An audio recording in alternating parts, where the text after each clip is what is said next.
چیز تو ایک ایک مرتبہ ہے، سجدے 2 مرتبہ کیوں ہیں؟ آپ نے سورہ طٰہٰ کی 55ویں آیت کی تلاوت فرمائی. کیا فرمایا؟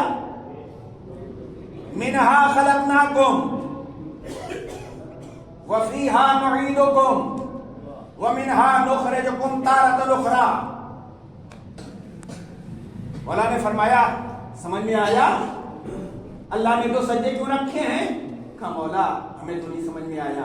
اللہ نے جو پہلا سجدہ کرنے کا حکم دیا ہے اس سے تمہیں اس بات کی طرف متوجہ کرایا ہے، یاد رکھنا تم اسی مٹی سے بنے ہو.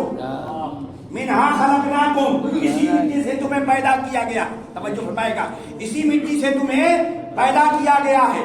پہلا سجدہ کرنے کے بعد بیٹھ کے اطمینان، اٹھ کے اطمینان سے تھوڑی دیر بیٹھنے کا حکم ہے کہ تھوڑی دیر اطمینان سے بیٹھ جائے پھر دوسرا سجدہ کرے.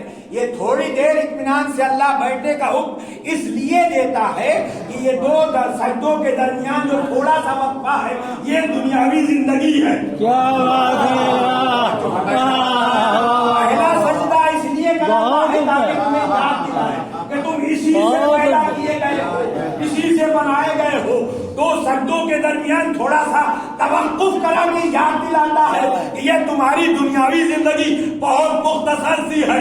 پھر دوسری مرتبہ سجدہ کرنے کا حکم اس لیے دیتا ہے کہ اسی زمین میں جانا ہے.